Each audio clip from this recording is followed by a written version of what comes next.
na yung sabong mo eh, tama mo na. Eh, di ka nagkakaigosan mga katang-utang. Sold out of my cheap thrills, trying to keep up my modern life. So sad on these happy pills, but I know I'm gonna get it right. I got no worries, got me, no. I got no problems I can see, no. I got this feeling over me like. Hello Marsh. And congrats sa imo wedding with my other best friend. So, sana maging happy ka mo. Tapos, I'm always here for you. Lang.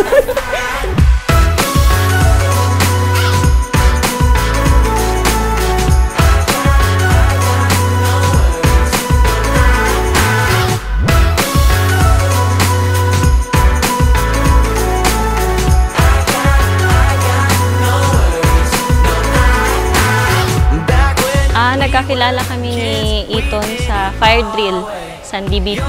Kalbo, kay halin training. Tas okay lang, cute. Una ko pa lang siya nakita, parang po na kita ko man sa kamayon niya na mabuot siya. Madali siyang palanggaan.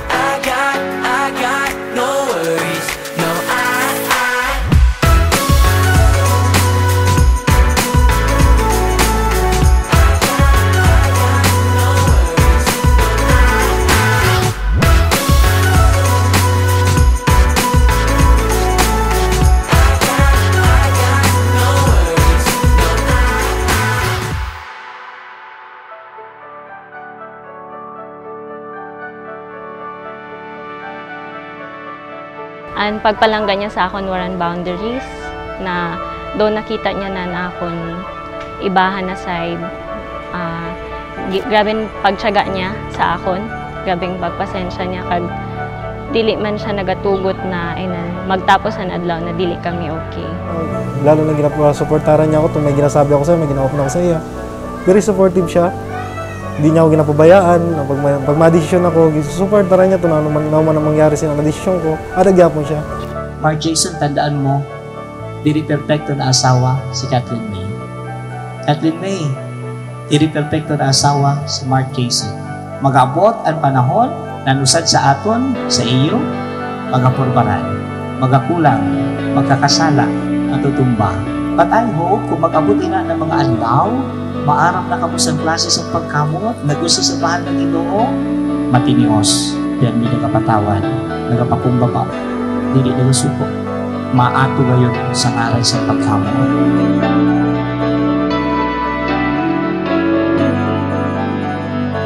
Grabe yung pagpasalamat kayo unang-una kasi din ako, lumapin ako sa babae, klase ng babae ba. So nakita ko si Kat, buwan amo na siguro yung ginangayon kay Lord.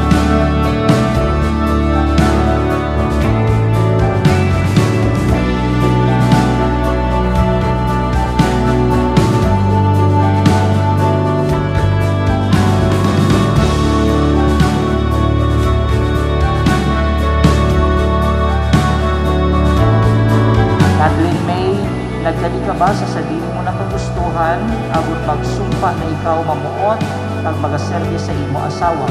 Opo, Padre. Mark Jason, nagdali ka ba sa sarili mo na kagustuhan abot magsumpa na ikaw mamuot kag magaserbi sa imo asawa? Opo, Padre. Imo kung kaya ko para mapaayong among relasyon, magiging maabot pa sa future, ang mga challenges. Thank you for everything and for staying and fighting for me.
promise to be a good wife. I promise na I will do my best para mahatag ang iya needs and dili siya mapabayaan.